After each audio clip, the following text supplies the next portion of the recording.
I'm Jemima, 34, female, and I got hitched to my man, James, 35, male, when I was 25. Life was good, we were all happy, living our lives and all that jazz. But then, out of the blue, Paulina, 55, female, James's mom, started acting all distant and cold towards me. I couldn't put my finger on why she was doing it, and it seriously messed with my head. I tried talking to James about it, hoping he'd shed some light on the situation, but he just kept saying, "Don't worry about it, babe, you're imagining things." Well, that's easier said than done, right? I couldn't shake the feeling that something was still off, and James brushing it off as me being delusional didn't sit well with me at all. But little did I know things were about to get even crazier, because one day I saw a light switch in James. "Hey babe, what's up?" "Well, I know you said I shouldn't bring it up again, but I don't know, it's just that things with your mom." "Again, Jemima? You're overthinking things. My mom's just busy with work, that's all. I promise you she doesn't hate you." "Are you sure? Because it's gotten to the point now where she's ignoring all of my calls. It's weird. I don't know what I did to her. Maybe if you could just talk to her." "You're reading too much into this, Jemima. Mom has her own life, and she doesn't always have to be all lovey-dovey to you all the time. You need to grow up." That happened only 2 years after our marriage, and he had never spoken to me like that before. I should have run the moment I heard that crap, but unfortunately, I didn't. I thought I could talk to you about anything, James. I can't believe you just said that. "Well, what do you want me to say? That my mom's out to get you? It's all in your head, Jemima." Well, as you can imagine, the argument went on, and I didn't think it would end. But eventually it did, and things weren't pretty. We were barely speaking to each other, and I was even avoiding him at some points. Days turned into weeks, and the tension between James and me only seemed to grow. Usually, after our arguments, James would come around, apologize, and we'd make up. It was our way of resolving conflicts. But this time, James acted differently. He seemed resentful, and it hurt that he wasn't taking my concerns seriously. Instead of comforting me like he used to, he'd just leave the room or stay silent. The silent treatment was usually my go-to move when I was upset, which I know sounds toxic to some of you all, but I swear that was how our relationship dynamic went. He told me he'd love to pull me out of those moody spaces by approaching me. But for some reason, after this argument, he didn't do that. I wasn't appreciating his behavior one bit. It seemed like our once strong connection was slipping away, and I couldn't figure out why James was being so distant and stubborn. Talking to James was tough, and things between us never really got back to normal. I thought about trying couples therapy to fix our relationship, but whenever I brought it up, James would strongly deny that anything was wrong. He kept insisting that everything was fine, but I could see it wasn't. I felt isolated because I didn't have any family to turn to. My parents had died in a car crash when I was just 16, and they had cut ties with their own families long before I was born.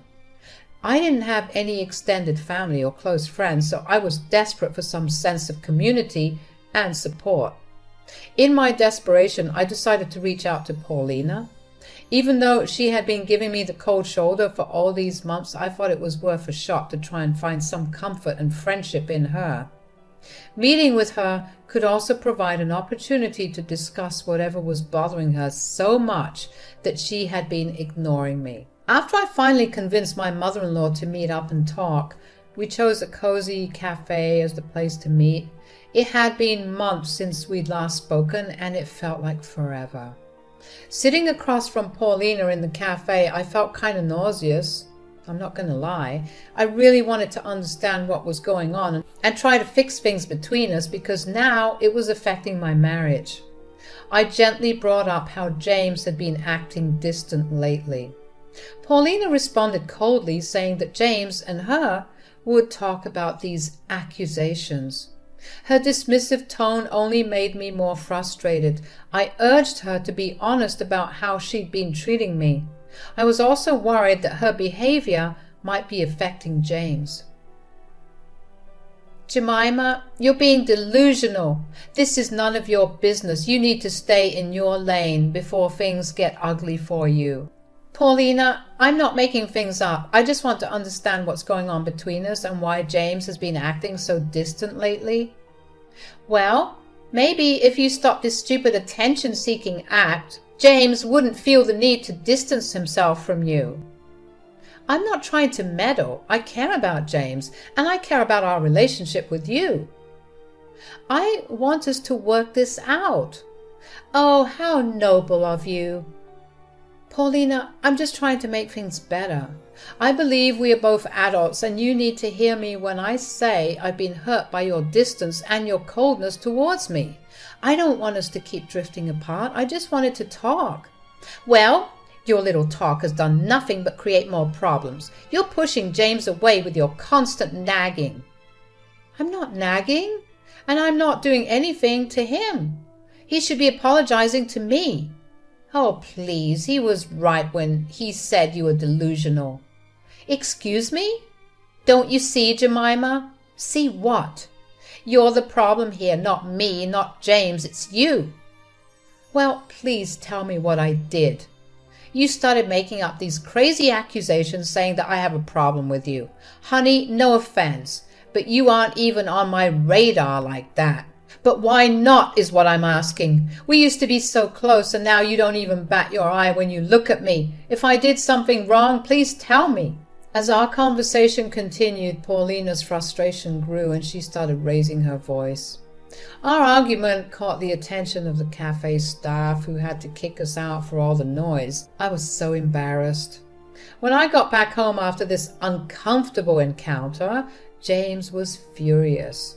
He had just talked to Paulina on the phone, and it seemed she didn't mind sharing our cafe conversation so quickly. Jemima, what the hell were you thinking? Why did you confront my mother like that? James, I didn't mean to upset you, but that's what you do, isn't it? You just always upset me. Where is this even coming from, James? You realize that this shit between us started because of your mother, right?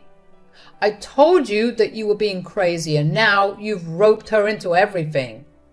Well, someone had to.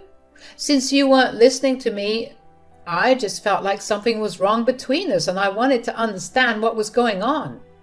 Talking to my mom like that won't help anything.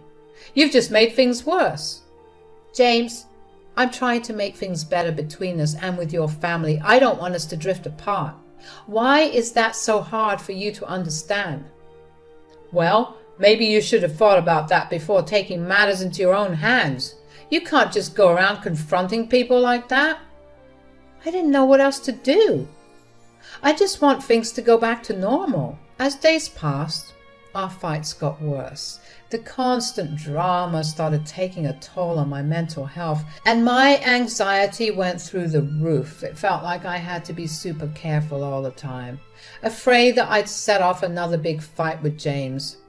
Things got so bad that I reached out to a therapist for help. They gave me medication to deal with my anxiety. It was a tough call, but I felt it was my only option to cope with all the criticism and mind games from James. James didn't know about the medication I was taking. James didn't let up with his constant criticisms. He nitpicked everything I did, from cooking to cleaning. It seemed like nothing I did was right, and every day felt like a battle to avoid setting off another argument. Despite trying my best to talk things out and find a solution, our relationship was spiraling out of control. It was taking a massive toll on my mental well-being, and I just wanted James to understand and show some empathy. Instead, he seemed consumed by anger and resentment that I fully didn't understand.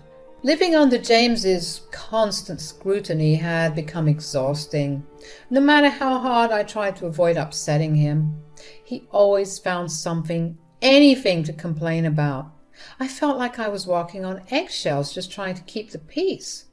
Life had become miserable and I couldn't shake that feeling of dread that hung over our relationship. Despite my best efforts, it seemed like James was always looking for something to criticize. Then, one day, things took a dramatic turn. I happened to pick up James's phone when it was ringing, and when I scrolled through his messages, I couldn't believe what I saw. There were explicit photos in his chat with some co-workers. Some of the girls looked really young too. My heart sank and I was hit with shock, anger, and confusion all at once. I couldn't believe my eyes. My first instinct was to confront James about it, but fear held me back. I was scared he'd turn it around on me just like he had done so many times before. I hesitated, holding the phone tightly in my hand. Should I confront him now? Or should I put the phone back and gather my thoughts? But before I could decide, I heard the door swing open. It was James. His eyes locked onto mine and his surprise quickly turned into anger. "What the hell are you doing with my phone?" I was caught off guard, my words stumbling out as I tried to explain. I found it and I was going to put it back. James got angrier and started yelling at me. "I asked you a question, you idiot. What the hell are you doing with my phone? Are you going through my stuff?"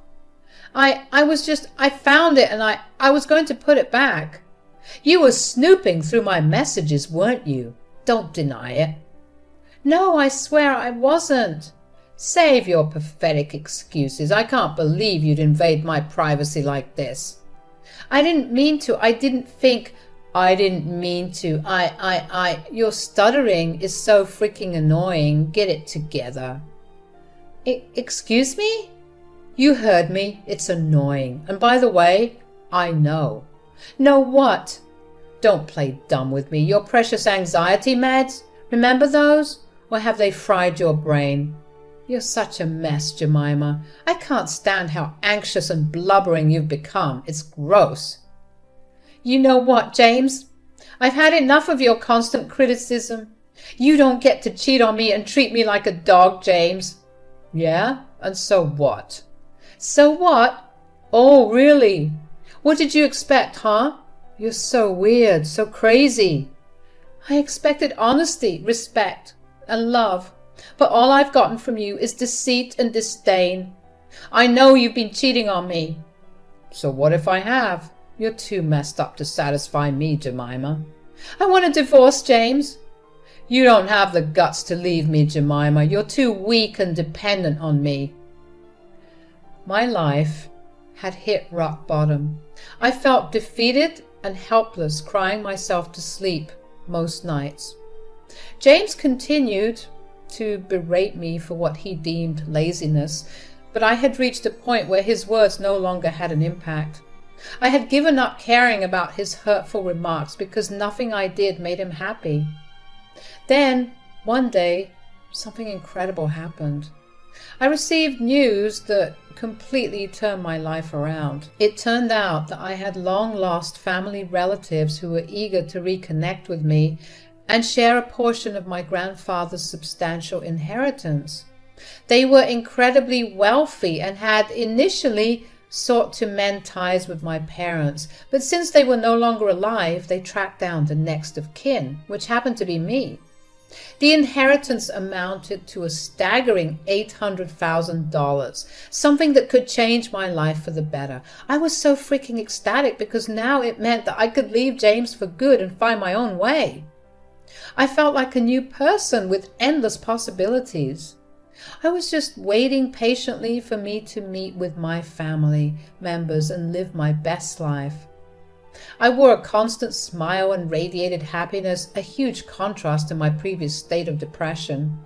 This change obviously triggered my narcissistic husband. No matter how hard he had tried to bring me down, I had found some form of happiness again, and I wasn't about to let him take it away under any circumstances. A few more weeks passed and I was still eagerly waiting to hear from my family in Europe about their arrival in America. I was excited and hopeful about the possibility of reconnecting with them and getting my hands on the inheritance money which could change my life. During this time, James was getting more and more frustrated. He could see that his usual tactics to bring me down weren't working anymore, and his anger was bubbling under the surface. So he decided to bring in his mother, Paulina, as his secret weapon to try and push my buttons. "So, Jemima, how have you been? You seem quite happy lately. What's the secret?" "Oh, just focusing on the positive things in life, Paulina." "Positive things? You've been acting like everything is sunshine and rainbows. It's not like you, Jemima." "Well, James, sometimes it's important to find happiness even in the smallest of things. Life's too short to dwell on negativity. Wouldn't you agree?" Interesting. Aren't you concerned about our relationship?" "Nope." "Ha, that's surprising." "Why is it surprising? You two assured me that nothing was wrong, even going as far as being angry with me because of my delusions, right? Well, now I've accepted that I was in the wrong and we can all move forward, no?" For some reason, James and Paulina weren't happy with this response. It's like they wanted to see me suffer. "I've been working on myself and my own happiness, Paulina. I wish you both the best in finding your own happiness too." "You always have to be so perfect, don't you? Always trying to outshine everyone. With this fake BS about being positive. What are you, a hippie?" "Paulina, I'm just trying to be the best version of myself. I hope you can find your own path to happiness as well." "You think you're better than us, huh?" "Not at all, Paulina. I believe everyone has the capacity for happiness and goodness. I truly wish you both find it someday." They were so frustrated, and honestly, to this day, I don't know why. It was like I was standing in front of two witches and they were slowly melting with my rays of positivity. I was low-key on cloud nine. I mean, who wouldn't be? I was weeks away from getting a fat stack of cash and I couldn't be happier. Paulina kept on trying to mess with my head, of course. Honestly, she was acting like Regina George. But I wouldn't let her get to me. Then she dropped a bombshell. Apparently she had been helping James cheat on me this whole time, encouraging him to do it and even covering for him when he lied about spending time with her. She admitted that she did it because she was sick of me. Again, you all, I don't know what I did to upset this woman, but yeah, that's what it was. At that point, I was too drained to cry anymore. I just looked at Paulina and James and told them that I didn't know why they had so much hatred for me. But I didn't care anymore. I wanted a divorce, and that was that. Paulina and James were super shocked because they thought I'd never leave. Paulina especially remembered seeing me cry and probably thought I was too weak to go. But this time, I stood my ground. I wasn't going to stay in a toxic situation any longer. My past suffering wasn't going to hold me back anymore. I was determined to focus on my future. I told them that I didn't want to keep causing stress in the family. My presence seemed to just make everyone upset and I couldn't take it anymore. It was time for me to move on and seek the happiness I'd been missing. Jemima, you can't be serious about wanting a divorce. Have you been taking your meds? I've seen you crying your eyes out for the past few months. You're hopeless, dear. You should be grateful for James. He's put up with your nonsense for all these years and you're going to repay him with divorce? Paulina, I may have shed a lot of tears, but that doesn't mean I'm helpless. I'm done dealing with this family and the constant gaslighting. I was determined to leave that house and the toxic atmosphere behind. Paulina and James tried to convince me that I needed them in my life, but I had made up my mind. I couldn't live like this anymore. I began packing some bags, trying my best to ignore their shouting and yelling. They called me selfish and heartless for trying to ruin James's reputation, but I didn't have the energy to engage with their anger anymore. I just wanted out. I stuffed some of my clothes into a suitcase and I left. About a week after I had left, I received a desperate phone call from Paulina. Her voice was filled with desperation as she told me something crazy. She told me that she had discovered James was in massive debt, a shocking $700,000 in total. The reason behind this was apparently some crippling gambling addiction he had. Paulina, now at her wit's end, begged me to come back and help pay off some of these overwhelming debts. Could you imagine? No.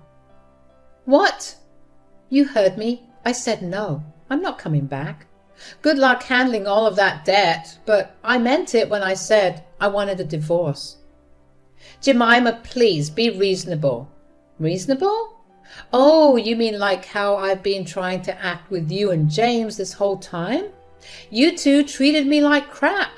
Gave me so much anxiety that I needed to take meds, and now when I've decided I've had enough, you want me back? I don't know if you're just stupid or plain evil. Okay, I'll ignore that rude comment for now, because I'm going to you as a desperate mother-in-law. I suggest you stop referring to yourself as that, because in my eyes you're dead to me. How could you talk to me that way? I'm asking you for help, Jemima. Have a heart. That's rich coming from you. You never liked me anyway. Please leave me alone. That's not true. I did like you in the beginning. Yeah, I can see that. But something happened and I don't know what. And you refused to tell me. Then Paulina sighed, and it sounded like she was fighting back tears when she decided to reveal the truth to me. I couldn't believe what I was hearing. She started by admitting that I had been right all along, that there had indeed been a problem from the start. Surprise, surprise. Paulina confessed that her coldness towards me came from her own insecurities. She felt like I was taking James away from her, and since it was just her and him, she felt lonely, and instead of addressing her own issues, she had decided to take it out on me. She then told me that she was convincing James to cheat on me, as well as spreading some rumors about me to make James angrier with me, which worked in her favor.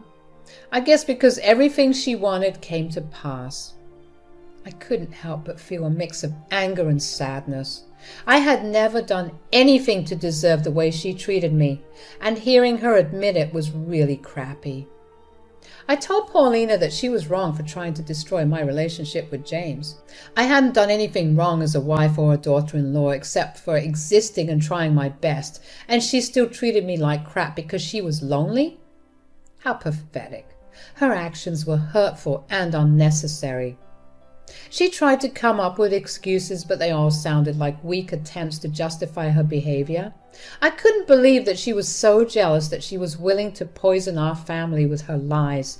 And I guess seeing me not budging about this divorce thing, she realized that she had pushed things too far, too long, and was trying to make amends ASAP. But it was too freaking late. After I firmly rejected Paulina's desperate plea for help, I basically told her I hoped she had a lousy life and hung up.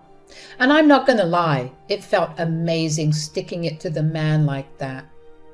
It was a moment where I stood up for myself for the first time in ages and refused to get sucked back into the mess that had taken over my life for so long.